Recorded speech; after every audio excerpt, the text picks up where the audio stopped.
Wanted to talk about the pizzicatos when it comes to the violin and um, some of the things that I've sort of arrived at after probably trying every type of way of holding things. And I've come to basically uh, employ Pinka Zuckerman's way of pizzicatoing, meaning unless there's an exception, get that thumb on the fingerboard and it's very chamber music-y looking, but the end result is a lot of control and actually a pretty good sonority too. Um, so instead of doing just sort of this rapid guitar, well, it's not even guitar because guitar you don't do that at all. But it's instead of a very percussive motion, you're more stroking it. So it's um, Um, yeah, so my thumb's right on the point. Um, you'll feel where it should be just because it's a pretty aggressive corner there on the fingerboard. So it's right on the point of the fingerboard.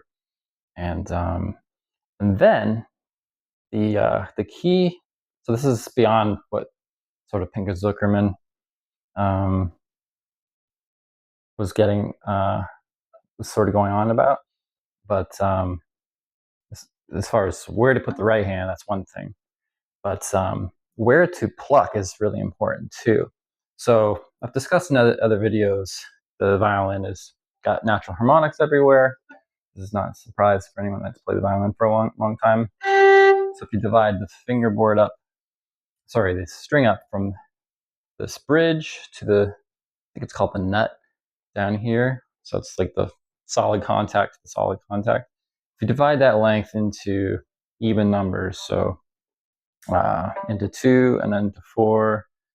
Uh, I think probably you could probably keep going for a while in theory, and you'll have all these natural harmonics. So there happens to be, I believe it's when you divide the string into 4, there is a perfect area where the violin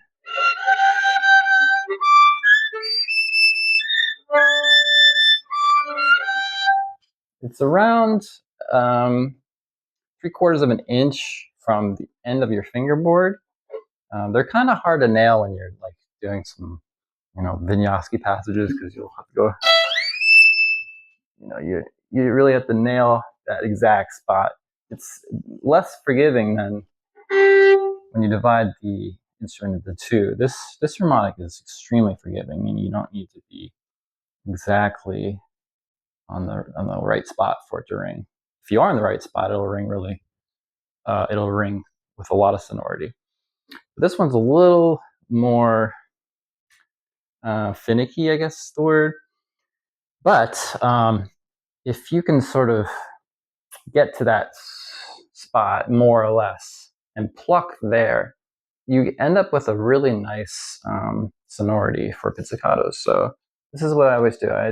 It's sort of a natural place for your finger to go anyway, because it's just sort of makes a nice little C. You don't have to do anything awkward.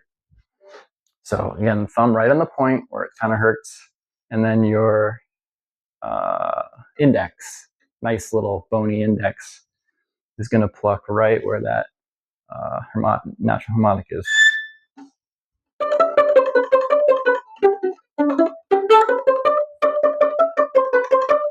Always vibrate harmonics too. Like I was saying in another video, is with pedal tones. You'd think dry pedal tones meaning like the base of a chord. They would ring more without vibrato. Turns out they don't. They ring quite a bit if you give it some shimmer with your vibrato. So with pizzicatos, unless you're playing some avant-garde music, give them some wiggles with your left hand. Now, this is something I picked up with playing piano trios. I've played piano trios probably more than any other small ensemble. Well, maybe not piano, violin sonatas, but more than string quartets. I've played piano trios my entire life. So the last piano trio I had it was a pretty consistent group. We think we played for like 3 years. There was this fine cellist, Eric Gainsland. He's in the Bay Area, I believe, still. He has this nice way of pizzicato. They just had such a beautiful quality to them.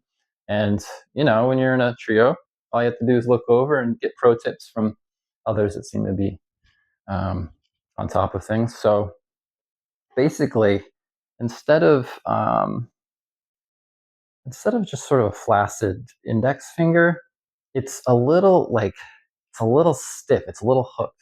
There's tension in it, and you never, um, for the most part, unless the passage demands it, you keep that tension there, and then you really, give it some, not a dynamic thing, but you just keep that rigidity in that finger.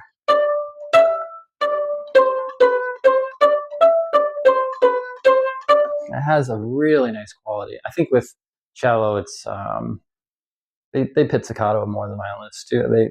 They definitely have the experience more than violinists. So a good source to draw on excellent technique is from cellists probably, or maybe bassists too. To explain that a little more, it's instead of sort of having a passive hand and then you just sort of like a gun trigger, you don't want to do that. Rather, you keep this solid, and with other parts of your hand and your apparatus, you just sort of. So I'm barely moving my index. It's pretty solid.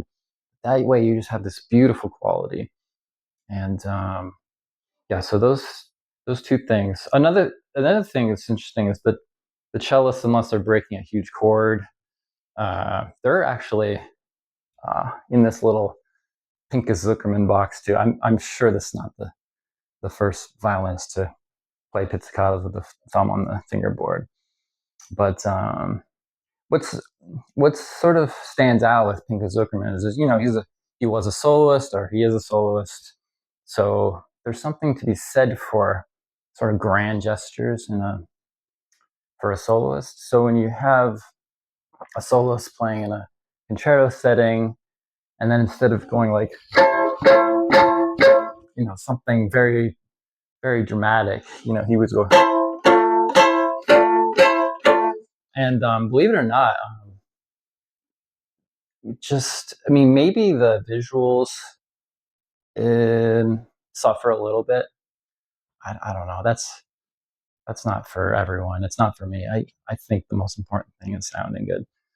So play with that. Try to see, if you just have a loose, just willy-nilly right hand coming in for attacks versus the thumb on the fingerboard, sort of what you're taught when you're in grammar school.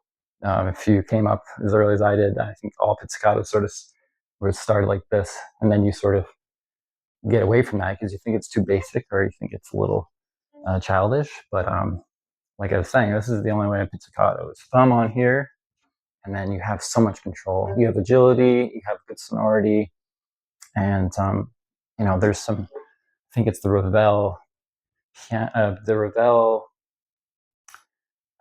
cello and violin sonata. It's a duo. It could be a sonata or a duo. I can't remember the exact name of it. It's got some wicked passages for basically you're doing a lot of string crossings. So it's like I can't really do it, but you have these fanning patterns all over the place, and try doing that with no thumb on the instrument. I mean, you have to be so practiced to get that working for you. It's just sort of like it's like throwing envelopes into cubby holes or something. It's just extremely it'd probably be a party trick. But with the thumb on the fingerboard, with enough practice, a lot of these passages go no problem, and they sound great. I really do believe they sound stronger. I guess the main thing is you keep going to the best part of your index with every attack because you're in control. And if you're sort of coming from the air, who knows where your index is going to hit. The one exception, there's always exceptions with these things, right? One exception I would say is perhaps if you have a line, the last one, why don't you just take your thumb off? So yeah, something like that, and then your line is sort of the best of both worlds. You have a nice line, you have good sonority on the majority of the notes, and then you have a little bit of a signature lift on that last one. So this passage is actually a hairpin, so it's like bum bum bum bum.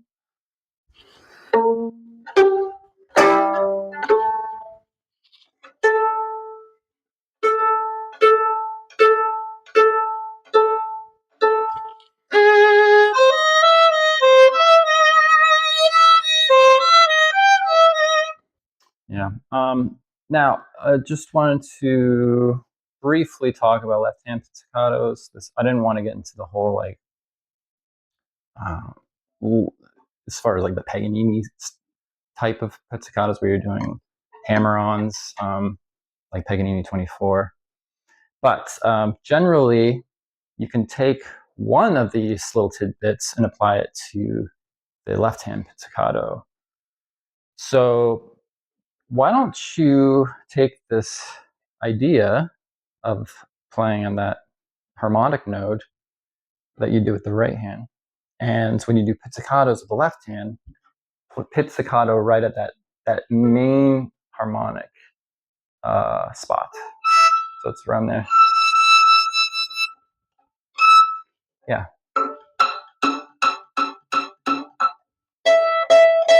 So either if there's a lot of, when you do a lot of left hand pizzicatos, even with really cool, sophisticated Izai or Paganini, a lot of them are just open strings. So that means pluck them at that harmonic node. They just have so much more sonority. If you're, this is the polar opposite, right? You're just right against the nut. I'm never gonna do this, but right against the bridge, same idea. You don't have, the string's not ringing. So if you pull it right at that harmonic node, you're gonna have a beautiful, glowy sound. That's pretty much just from when they're open strings. But I always try to get to that harmonic node for the left-hand pizzicatos if it's an open string. It's 100% of the time. So yeah, so those three main things: get that thumb to that sharp spot on the fingerboard, create a nice little fish hook for that index. Don't let it move. Keep a nice rigidity in it, and don't come off the thumb, but just find a way to really pull the string with a rigid index. It's a beautiful quality. And then also, did I mention this already?